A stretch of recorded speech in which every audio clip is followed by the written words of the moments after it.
ರಾಮನವಮಿ ಹಬ್ಬಕ್ಕೆ ಎಲ್ಲರೂ ಕೋಸಂಬರಿ ಪಾನಕ ಮಾಡ್ತಾರೆ. ನಾವಿವತ್ತು ಅದ್ರ ಜೊತೆಗೆ ಮಾವಿನ ಹಣ್ಣಿನ ಸೀಸನ್ ಬಂದಿರೋದ್ರಿಂದ ಮಾವಿನ ಹಣ್ಣಿನ ಶೀರಾ ಅಥವಾ ಕೇಸರಿಬಾತ್ ಮಾಡೋದು ಹೇಗೆ ಅಂತ ನೋಡ್ಕೊಳ್ಳೋಣ. ಇಲ್ಲಿ ಒಂದು ಬಾಣಲೆಗೆ ತುಪ್ಪ ಹಾಕಿ ಗೋಡಂಬಿ ಮತ್ತು ದ್ರಾಕ್ಷಿ ನಿಮಗೆ ಎಷ್ಟು ಬೇಕೋ ಅಷ್ಟು ಹಾಕ್ಕೊಂಡು ಚೆನ್ನಾಗಿ ಫ್ರೈ ಮಾಡ್ಕೊಳ್ಳೋಣ. ಅದು ಫ್ರೈ ಆಗ್ತಿದ್ದಂಗೆ ಅದನ್ನು ಒಂದು ಬೌಲಿಗೆ ಎತ್ತಿಟ್ಕೊಂಡ್ಬಿಡೋಣ. ಇವಾಗ ಅದೇ ಬಾಣಲಿಯಲ್ಲಿ ಅದು ಎಷ್ಟು ತುಪ್ಪ ಉಳಿದಿರುತ್ತೋ ಅಷ್ಟರಲ್ಲೇ ನಾವು 1 ಕಪ್ ರವೆ, ಮೀಡಿಯಮ್ ರವೆ ತೊಗೊಂಡಿದ್ದೀನಿ ಇಲ್ಲಿ, ಅಥವಾ ಬಾಂಬೆ ರವೆ ಅಂತಿರಲ್ಲ ಅದನ್ನು ತೊಗೊಂಡು ಚೆನ್ನಾಗಿ ಫ್ರೈ ಮಾಡ್ಕೊಳ್ತಾ ಇದ್ದೀನಿ. ಇಲ್ಲಿ ನಾನು 2 ಆಲ್ಫಾನ್ಸೋ ಮ್ಯಾಂಗೋ ಬರುತ್ತಲ್ಲ ಅದನ್ನು ತೊಗೊಂಡಿದ್ದೀನಿ. ಸ್ವೀಟ್ ಚೆನ್ನಾಗಿರುತ್ತೆ ಅಂತ ಹೇಳ್ಬಿಟ್ಟು ಮಾವಿನ ಹಣ್ಣನ್ನು ಚೆನ್ನಾಗಿ ತೊಳೆದ್ಬಿಟ್ಟು ಕಟ್ ಮಾಡಿ ಒಳಗಡೆ ಹುಳ ಏನಾದರೂ ಇದ್ದರೆ ಅಥವಾ ಹಾಳಾಗಿದೆಯಾ ನೋಡಿಕೊಂಡು ಒಳ್ಳೇದಿರೋದನ್ನು ಮಾತ್ರ ಅದನ್ನು ತೆಗೆದು ಪಲ್ಪ್ನ ಮಾತ್ರ ತೆಗೆದು ಅದನ್ನು ಪ್ಯೂರೇ ಮಾಡ್ಕೊತಾ ಇದ್ದೀನಿ ಮಿಕ್ಸಿಗೆ ಹಾಕ್ಕೊಂಡು.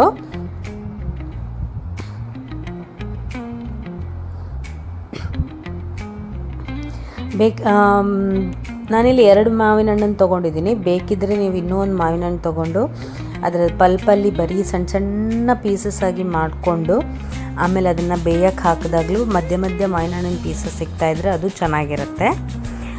ಇವಾಗ ಅದನ್ನು ಪ್ಯೂರಿ ಮಾಡ್ಕೊಂಡಾದ ನಂತರ ಆ ಪ್ಯೂರಿನ ಅದೇ ಬಾಣಲಿಗೆ ಹಾಕ್ಕೊಂಡು ಸ್ವಲ್ಪ ಬೇಯಿಸ್ಕೊಳ್ಳೋಣ.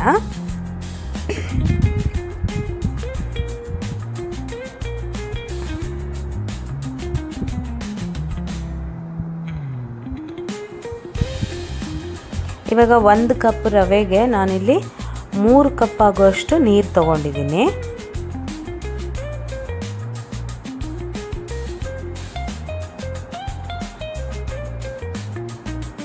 ಇದಿವಾಗ ಪ್ಯೂರೆ ಎಲ್ಲ ಚೆನ್ನಾಗಿ ನೀರಿಗೆ ಮಿಕ್ಸ್ ಆಗಬೇಕು.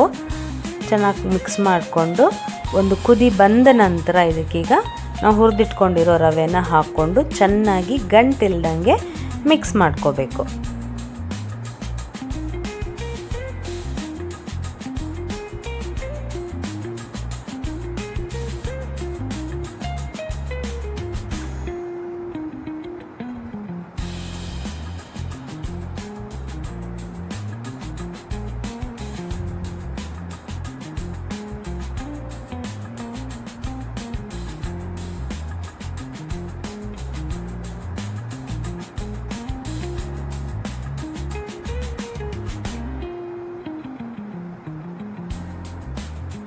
ಅವಾಗ ಗಂಟೆಲ್ಲ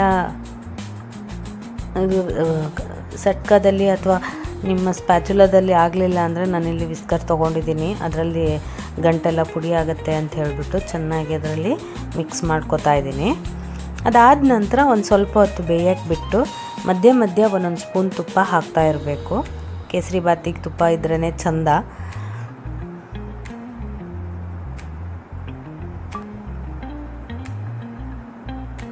ಇದು ರವೆ ಬೆಂದಿದೆ ಅಂತ ಆದ ನಂತರ ಇದಕ್ಕೆ ಸಕ್ಕರೆ ಹಾಕೋಬೇಕು. ಮೊದಲೇ ಸಕ್ಕರೆ ಹಾಕೋಬಾರ್ದು, ಯಾಕಂದರೆ ಮತ್ತೆ ರವೆ ಬೇಯೋದಿಲ್ಲ. ಅದಕ್ಕೋಸ್ಕರ ಇವಾಗಲೇ ಬೆಂದ ನಂತರನೇ ಸಕ್ಕರೆನ ಹಾಕ್ಕೊಳ್ಳೋಣ. ನಾನಿಲ್ಲಿ 1 ಕಪ್ಪಿಗೆ 3/4 ಕಪ್ಪಷ್ಟು ಸಕ್ಕರೆ ಹಾಕೋತಾ ಇದ್ದೀನಿ.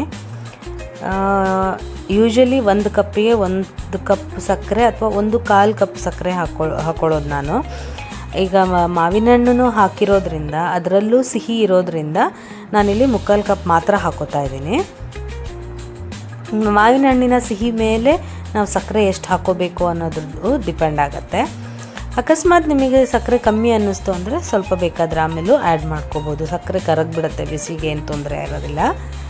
ಇವಾಗ ಮತ್ತೆ ಇನ್ನೊಂದು 5 ನಿಮಿಷ ಸಣ್ಣೂರಿನಲ್ಲಿ ಬೇಯಕ್ಕೆ ಬಿಟ್ಟು ಇದನ್ನಕ್ಕೆ ಏಲಕ್ಕಿ ಪುಡಿ ಹಾಕ್ಕೊಂಡು ಚೆನ್ನಾಗಿ ಮಿಕ್ಸ್ ಮಾಡ್ಕೊಳ್ಳೋಣ.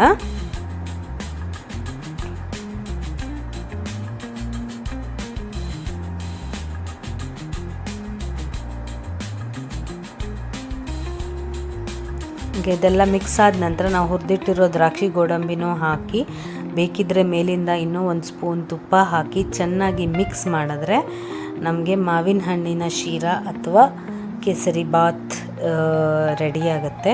ಟ್ರೈ ಮಾಡಿ ಹೇಗೆ ಬಂತು ಅಂತ ಹೇಳಿ ನನಗೆ ಫೀಡ್ಬ್ಯಾಕ್ ತಿಳಿಸಿ. ಇಷ್ಟ ಆದರೆ ಲೈಕ್, ಶೇರ್ ಹಾಗೂ ಸಬ್ಸ್ಕ್ರೈಬ್ ಮಾಡಿ. Thank you.